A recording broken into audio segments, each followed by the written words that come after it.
All right, welcome everybody who's here to our Intro to CTFs workshop. We will wait just a couple minutes to see if anybody else is going to show up. But we'll get started just a couple minutes here. After we give everyone a second to come if they want to.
All right, let's go ahead and get started. Welcome to our Intro to CTFs workshop. This is just us kind of giving all of you who either have limited or no CTF experience before, just a general overview on what a CTF is, the types of challenges you should expect to encounter, and some tools of the trade, some tricks, the like, to help you solve all of the challenges that we've got. All right. Also, a bit of a caveat before we start, this is by no means an exhaustive list of types of challenges or solution methods. So for all of my co-presenters, feel free to chime in with anything that I gloss over or miss. And yeah, just know that we are not the be-all and all authority on CTF challenge types and tools to do them. So yeah, go ahead and get started. To start, we've got some useful links. Homepage for LACTF, where you can register your team, the LACTF Discord. I think this is a permanent invite link, so you should be able to use it anytime.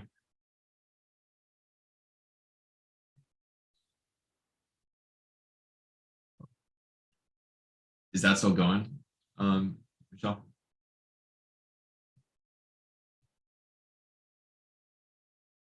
Let me know if we have a problem. And we've also got the link to these slides, slides.lactf.com, where you can read along and reference them for later. Before we get started, let's go into just what a CTF is.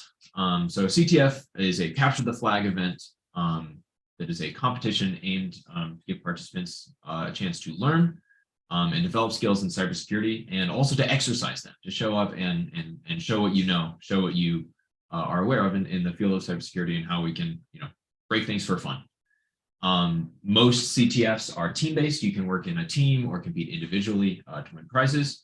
And for all of you beginners out there, LACTF is suited for all experience levels. There's challenges designed for absolute beginners, experienced players, and everyone in between. So fear not, if you haven't done this before, this is still the event for you. We still have challenges for you. We're trying to cater to all experience levels. Continuation, what are CTFs? What are you actually going to be doing when you're playing a CTF?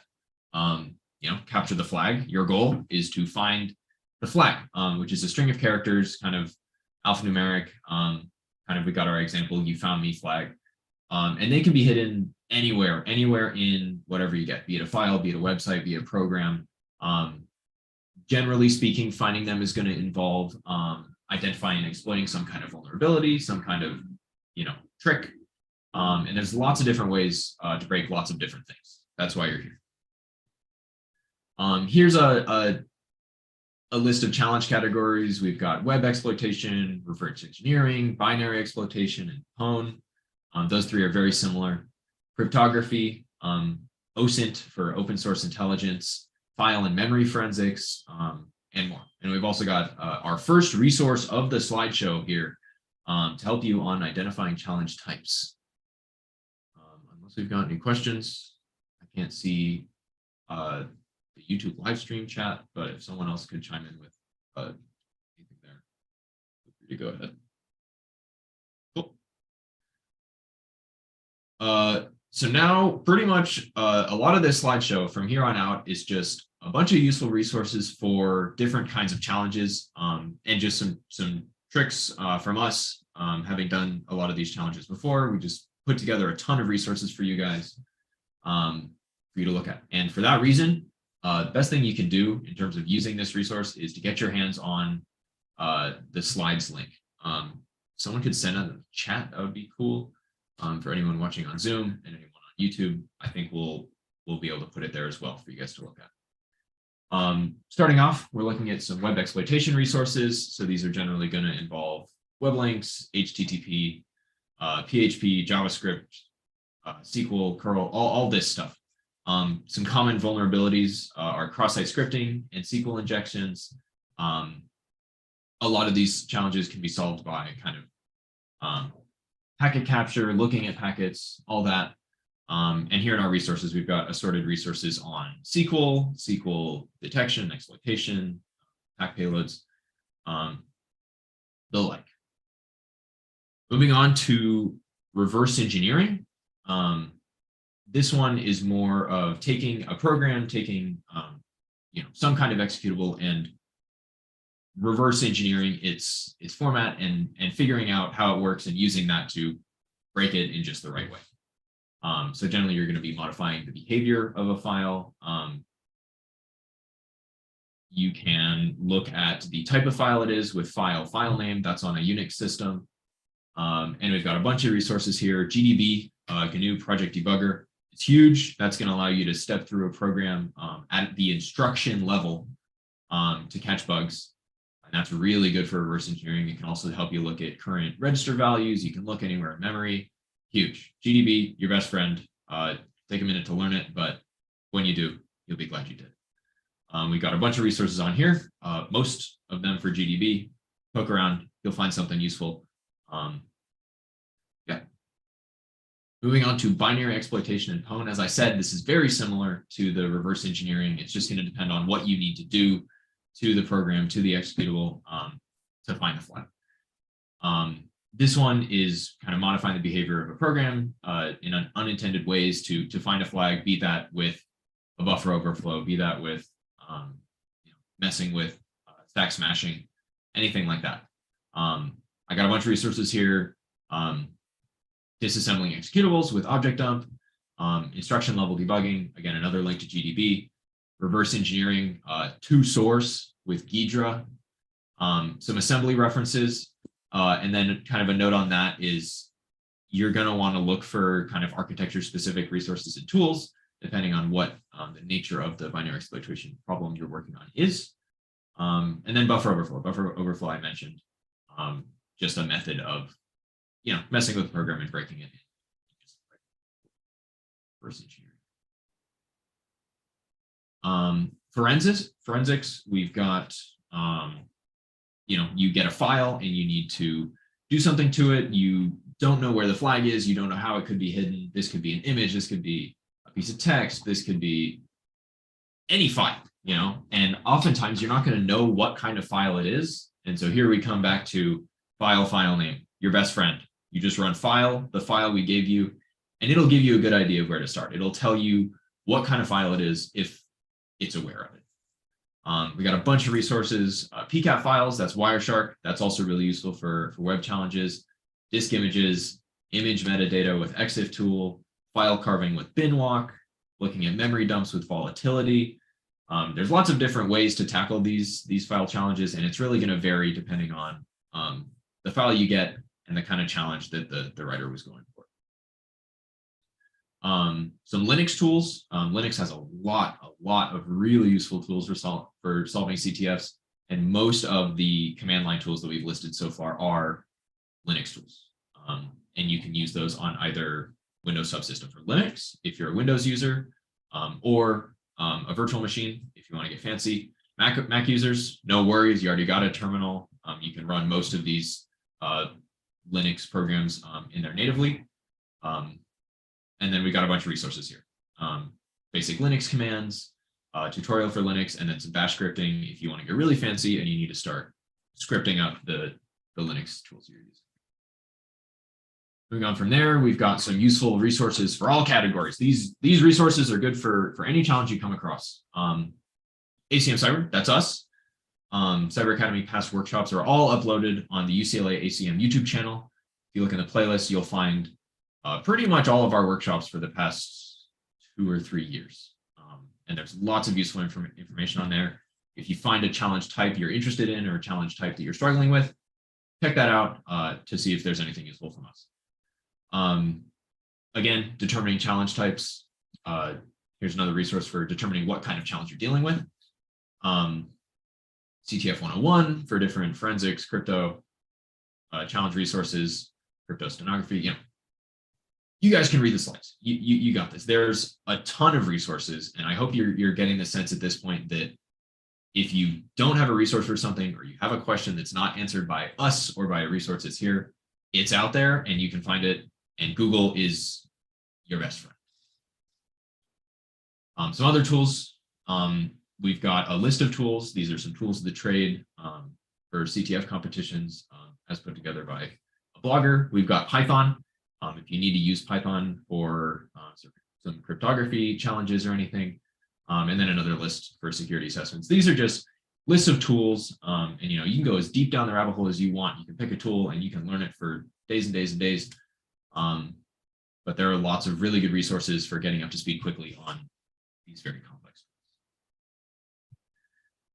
Now that you have solved the challenges, you take all the resources we gave you, of which there were an inordinate amount. Sorry for just showing you guys dozens upon dozens of links, but I hope you're getting the sense of how broad these challenges are.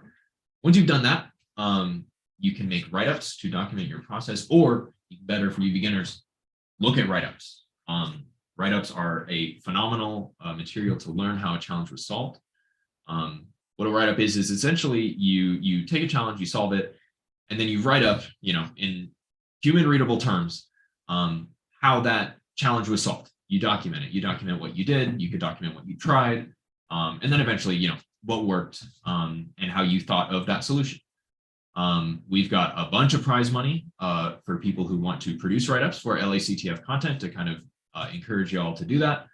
And then, as I mentioned before, if you're trying to solve challenges and you've never seen a challenge like that before, find a write-up. Write-ups are your best friend. That's where the people who are really knowledgeable and who have done this stuff before, it's their opportunity to share, their tips and tricks for you and to see their thought process solving these, challenging challenges. And then here we go to some more general tips on just CTFs as a whole. Remember, you can and should use these free and open source tools. Not every tool you use has to be developed by you. If you are, I don't know if you're going to solve a single challenge. Google is your best friend, and then past Stack Overflow responses. There's a lot of Stack Overflow stuff. Like I said before, the resources out there are insane. There's so many of them, and the ones that we've put on this slideshow are not by any means even the best ones available for each of these tools. There are so many, and there's so many different angles to approach these things from. Get out there and search some stuff. Another thing for CTFs as a whole, try and learn something new. This is your chance to dive into some cybersecurity topic you've never tackled before, to look at, you know, a type of problem, be it web exploitation, be it reverse engineering, and learn something. You know, you don't have to have known how to do it before in order to be successful at doing these challenges, especially for the ones that we have geared towards beginners. Ask questions. By far, the best way to learn is going to be to ask questions and solve challenges with the help of more experienced people. They're the ones who have done it before. They're the ones who can really tailor their answers for you. They're going to give you better answers than anything you can find, for sure. And also just another sort of word of advice for those of you who are new to this is to pick your favorite topic. Pick the topic that interests you most. And that's going to give you a really good chance to, you know, look into the different tools you could use for that particular topic. Because even within any one of these topics we listed, there are dozens upon dozens of types of challenges you could do, dozens of tools you could use to solve them. And, you know, picking your favorite topic can be a lot better than trying to dip your toe into all of them. If you really pick one and you go into that, you can learn a lot more about that specific domain and some of the tools that are used there, and be more successful for that type of challenge. Yeah. And finally, most important, have fun. If you're not having fun, why are you here? You know, we are here to make sure you have a good time. If you're not having fun, you let us know and you tell us how we can. Yeah, and that's sort of the quick run through of our intro to CTF stuff. Go back all the way to the beginning to the links. Link to these slides. This is where you can find all the links I just showed you. Look at all those resources, and, you know, come back to this for future reference when you're stuck on a web challenge that you've never done before. Yeah, so now I guess we can take some questions if there are any. If there aren't, you know, good luck out there, and feel free to reach out to any of us if you're really in trouble. Yeah. Thank you guys for coming.